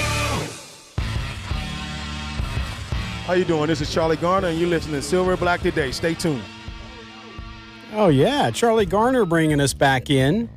I think Josh Jacobs is going to be a lot like Charlie Garner, actually. Used the same way. But we'll talk about that another time. We are joined in the studio today. It's always nice, again, to have a Super Bowl ring in the house. Hey, put that ring up there, Leo, for the camera so they can see it right up towards there. There it is. It's on eBay. No, I'm joking. I'm joking. How about compared to the rings they have nowadays? Oh, that's a brass knuckle now. Yeah. Oh my gosh, those rings! Like, I don't think you can really wear them. You have to just like hope that it's just a pendant or something. I got a couple in my day, and I don't even wear them. They're just so big and gaudy and ridiculous. When we had the groundbreaking here in November and what was it, 2017? Yeah. Robert Kraft was here, and he had one of them on, and I looked at it, and he let people try it on. It was huge. Right. Yeah, it was especially because, I mean, with all due respect to Mr. Kraft, he's not exactly the largest man in the world either. So I can imagine. His was huge. You see, like Art Shell, which we're going to talk about in a second. Art Shell wears a ring like that. He's a big guy. But not Robert Kraft. Okay, so Leo, you get told by Al Davis that you're going to switch to defensive back after being a wide receiver. So your ego takes that away a little bit. Your bruised ego from being a wide receiver, which you got to have that ego to be a wide receiver. And you're now ready to go out, right, and face that first practice as a defensive back wearing the black jersey, you said, was it? Black jersey. Black jersey, not the white jersey. Yeah. And then the first play, right? It's the first play or one of the first plays? Mm-hmm. Tell people what happened. This is a remarkable story. One of the first drills. Well, it was a drill where the defense lines up and you put the cornerback, which I was playing. He's out wide at his position. It's a receiver out there. You have the lineman pulling down the line and running back gets the ball, and you're supposed to turn the play back inside. It's like a sweep. Mm-hmm. Running back is running a sweep. You turn it inside. The lineman is pulling down the line. You're supposed to come up, take the lineman on, and turn the play inside. That lineman happened to be Hall of Famer Art Shell. And so Art was 6'5", 6'6", 280, which was huge at that time. Oh, my gosh. Now they're 330, but Art was huge at that time. So Willie, the defensive back coach, he tells me, come up, break down, turn the play back inside, get up underneath him, and he showed me a move that you're supposed to take your forearm and, get into the person because you're getting low. Get into him and knock him off you, turn the play inside. So I've always been coachable. I did everything I was coached to do. But when Art came down that line and he hit me, I went flying about 10 to 15 yards. Oh, my gosh. My helmet came off. The helmets at that time had little snap-in earpieces. The earpieces came out of the helmet. My mouthpiece came out. They say you see stars. I saw birds and planes. And I saw space shuttles. I saw some of everything. But, he won that one. So afterwards, they picked me. Lester runs over. He picks me off the ground. He called me my rookie. Yeah. My rookie. Dude, you got to do the old lay. You got to give him a jab step. Didn't shuttle him by. I said, Willie didn't tell me that. Nobody told me that. So they laughed it off. It was real funny. Oh, my God. It was hilarious. I want to talk a little bit about the Leo Gray speed training, right? Now, I know you didn't play your senior season, but your persistence and your determination to make it to the NFL just shows. My favorite thing that you do is your mindset coaching. Mm-hmm. Now, this is all part of the speed training. You're getting people's bodies into rhythm. Yeah. And I know you're working with, high school kids, college kids. Tell us a little bit about the Leo Gray speed training. Well, I did, I did play. I lettered every year at UNLV. I was a letterman. Okay. I didn't start for him, but, I was alternating going in and out and that kind of stuff, but never scored, caught 2 passes. But my speed training, I was fortunate enough to work with I ran track for UNLV. And Coach McDaniels, I think he's in the Hall of Fame, a legend. Yes. Yep. He was very good at our whole relay team was football players. So we were pretty quick, and most of them were from L.A. No, 2 from L.A., Nebraska. Forgot Johnny Ware, Sacramento. So running track was always something that I loved. I knew it would complement what I did on the field. Right. Once I would come back in the off season, I would train out at UCLA. It was a coach out there named Hully that worked with us. And I trained with Flo Joe, Greg Foster, a lot of Olympians. Wow. And we had some workouts that were legendary. And I learned to put different things together from 4 to 5 different coaches. You developed a and formula. I developed a formula for speed, for running. And that allowed me, to get to the next level. It allowed me to become a better teacher. I had a background in martial arts. Dominic Giacobi trained me since I was 12, a young kid. Wow. And he always taught the mindset part of life. how you attract those things to you that you think about. So, a negative person could never go around him. I mean, his energy was so good. Right. And that allowed me to be able to go out here and share things with the kids that I coach, and they pick it up really fast and been able to, change lives, get them out there, and they're having a good time. Yep. I have a good time coaching them, and so it's a lot of fun, to see a kid light up because you took something where they thought it was difficult to run. They were told they were the slowest on the team, Right. and they ended up being one of the fastest. So It's amazing. it's exciting. Yeah. And to work in the community? Yeah, I was going to mention, Leo, you are a Raiders ambassador here in Las Vegas, and we see you because we cover all those events. David Stepani and our engineer is at a lot of them. Chaz has been at them. I've been at them. And you're there. You're doing so much work with the Raiders in the community. Talk about that. I think folks in Vegas, I say this all the time, they don't quite understand what it means to have an NFL team in your community and how much the organization does. The Raiders have a great history of giving back to the community in Oakland, Los Angeles. And a year and a half before actually 2 years before they moved to Las Vegas, they started doing it. What are you doing with them? And just talk about that scope. Mm-hmm. Mark Davis, Mark Bedane have done an excellent job as far as giving back to various communities. I mean, they're doing, at the same time, we're doing a lot of stuff out here, great work. The Community Foundation is on it. I mean, to me, they're like a United Way, an umbrella organization that allocates money out to a number of different health, education, and welfare programs. Yep. But But they're doing it at the same time in the Bay Area, up in Alameda, in Oakland. Right. So it's legendary. I like using that word. When you talk about what the Raiders are doing to build the brand here. I mean, we all know it's all about building the brand, but at the same time with the Raiders, it's about building communities. So it's not just that we want to get your dollars. It's we know this is a social ill that needs to be addressed. I was fortunate enough to sit on a panel, and we donated, I forgot, it might have been $25,000 to Safe Nest. Yes. It's a nonprofit program that addresses the social ill domestic violence. And we hear about that a lot about that in the NFL. It's a lot happening, but the Raiders are in the forefront of addressing, that social ill. So that was important. We sat and we talked about the different things, and I having dealt with it as a kid, domestic violence, I'm familiar with it. But to hear these stories and see the things that are going on, and how it plays a role politically, it just was one of those things where you said, okay, this is something. Being able to be a part of going out, representing the Raiders, who are going out here addressing the needs of a certain community. And it was the same thing with the veterans of America, the U.S. vets. I didn't know there were that many vets that were homeless.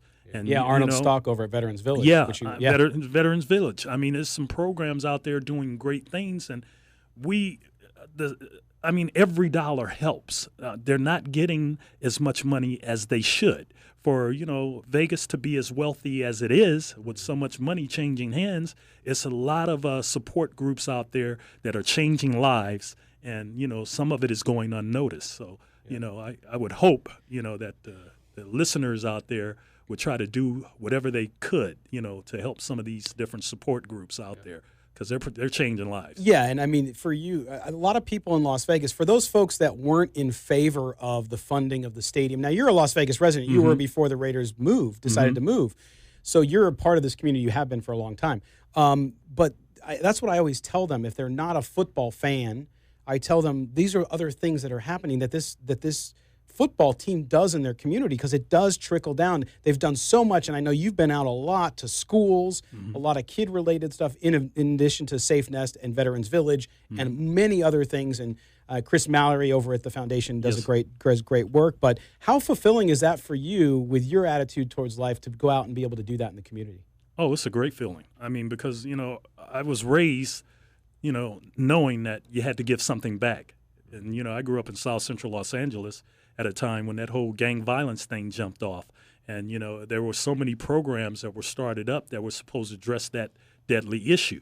And I got a sense of it then. And then, you go to different places and you see, okay, in certain segments of that community, you have the same little problems. And so you need those different organizations that are addressing those ills, those social ills. Absolutely. And No, it's great stuff. And Leo Gray, we appreciate you coming in as always. And we'll have you on during the season. We talked about this. I'm going to try to convince you to come in as much as you can.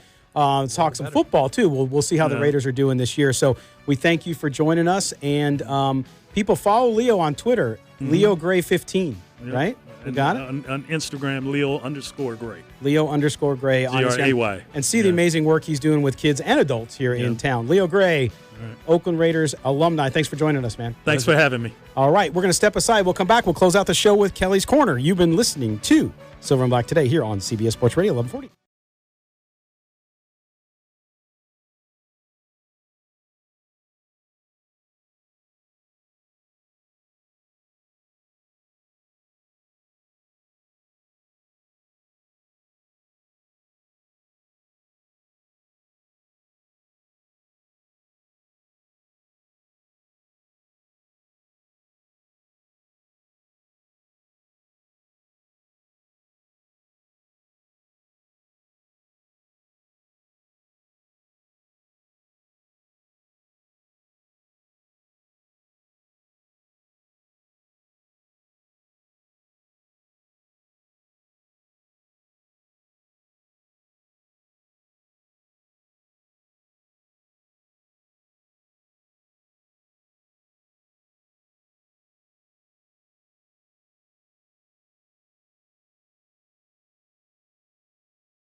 Dodgers take on the Marlins today at noon on CBS Sports Radio 1140. You found the most in-depth coverage of the Silver and Black. This is Silver and Black Today, live on CBS Sports Radio 1140. Here's your host, Scott Gobranson. Thanks for joining us again as we are here every Sunday, and a special thank you to Leo Gray for coming in the studio. Three great interview segments there with him about training camp, about his training camp, and then, of course, what he's doing in the community here. Just fantastic stuff. Thank you to Leo Gray for coming in. We'll have him a lot during the season to talk about football as well. Just a great guy. Exudes positivity when you're around him. Speaking of exuding positivity. That's a professional segue right there, folks. It's time for Kelly's Corner. Where is Kelly taking us today? Here he comes. Now, I've been one of the few people that has defended Roger Goodell the last few years on some of the stuff that he's done, because what people need to realize, he works for the owners. He's there to take the bullets for the owners. That's what his job is to do. But the Tyreek Hill thing right now is just blowing my mind about how every time there's a discipline issue that comes up, there's absolutely no rhyme or reason how they're coming up with these suspensions, why they're doing them. I mean, how they can say that there was no evidence for the off-field behavior. Jimmy Smith got suspended 4 games in 2008 for supposedly threatening, and we never really heard quite all the evidence and everything that came out in that. So I mean, it was one of those things. They just said they found evidence. Mm-hmm. We all heard the call to where he flat out says, "You should be terrified of me too," and throws out the B word. Mm-hmm. But what gets me with that is he's talking about, the girlfriend's talking about, our son is terrified of you. And he's saying you should also, which means he thinks the kid should be terrified of him also. Right. And, let's not forget, this is the same girl that he pled guilty to punching and strangling when she was 8 months pregnant. Mm-hmm. And yet they're saying there's no evidence for suspension. They are just suspending people left and right for stuff all the time. And this is the one they choose, like, nah, we're going to let this one slide. It's toothless, it's gutless, and it's just a black eye for the NFL. Did they say it's ongoing, or is that the final? No, that's even worse, because they said that it's closed right now. But if something else comes up, you're taking the coward's way out. Right. It's you're doing a half measure on something, and just you're pushing this off. It's such a carbon copy world we live in. You'd think they would give the same.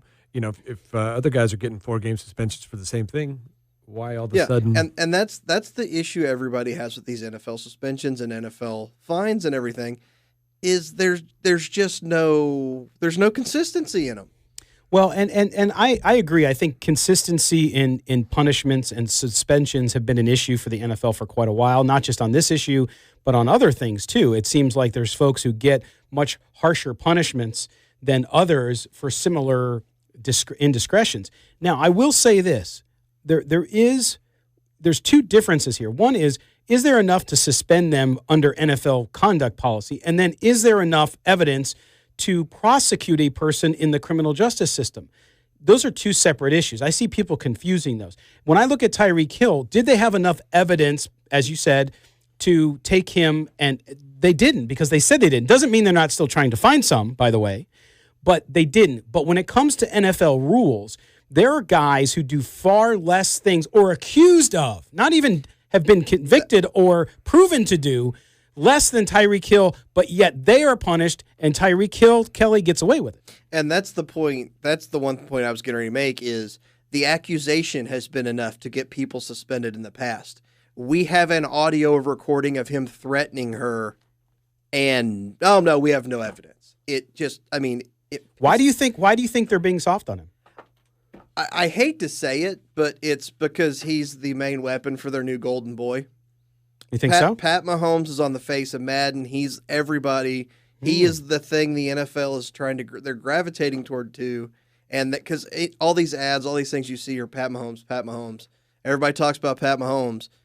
It's, you're taking away the best weapon for your new poster child, and they're not going to do it. You buy that theory, Chaz? I do. Unfortunately, I thought it would just be a 2-game suspension, maybe something half. And that's the thing. 2 games in the grand scheme of it's nothing, but still, it's something. It's something. Right. It shows you're trying to do something, but you just flat out do nothing. it makes my blood boil. Well, and let's throw in a Raiders storyline here, right? Which is the Richie Incognito thing, which is odd and weird in the same way. But he gets a 2-game suspension for that. Right. Now, he was arrested, right, for all the things we talked about, trying to get his dad's head and the guns in his car and all that stuff.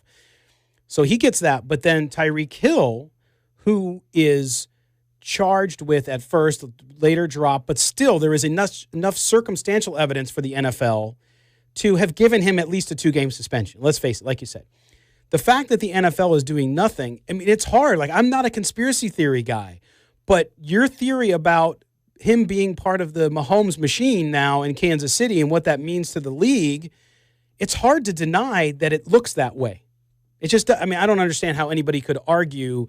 Again, not guilt or innocence in a court of law, but I'm talking about conduct unbecoming of an NFL player. And just the fact that they say there was no evidence. Right. We have an 11-minute audio recording. He threatens her. I mean, we have this recording. And that's what I'm saying. Like I said, that's not enough to convict him in a court of law, but the NFL doesn't care about the court of law.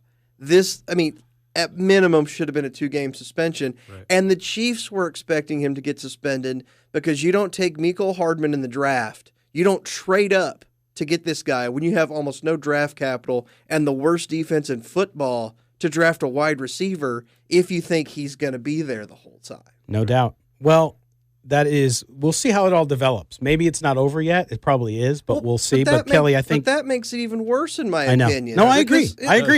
I agree. Slap in the face. And always thought-provoking with Kelly's Corner, so we thank you for bringing that up. And I know that issue is not going to subside anytime soon, I don't think. I mean, it might for the NFL, but I think with fans and people who want to see the right thing done, it probably won't. So, but that's going to close out the show for Kelly Kreiner. Yeah. Guys, thanks. I think another great show. I think we've, this off-season, so to speak, I tuned into a radio show this week where they said, oh, there's nothing going on. Well, if there's nothing going on, why am I going to listen to you? There was lots going on. We've created some news here by bringing on some interesting guests. We want to thank today, of course, Ryan Wilson from CBSSports.com, talking about how Gruden can fix the Raiders. Benjamin Albright, live from Denver's training camp.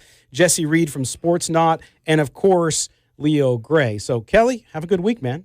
I will. Yeah. And, Chaz, you're going to be up in Napa this week, and we'll have some live video and reports from training camp. Have fun up there. Training camp, man. It's going to be, best be nice not to have a job. Just be able to go places whenever you want to. That's my job. Can you believe Silver and Black today sending me up to Napa? The international man of leisure. Give me a credit card and everything. This is going to be great. We will also be up there as a show. It's a prepaid card. We'll also be up there as a show on August 7th or 8th for the Rams workouts. Make sure you visit silverandblacktoday.com. For Kelly Kreiner, for Chaz Osborne, I am Scott Branson. We will talk to everybody later. Thanks for joining us.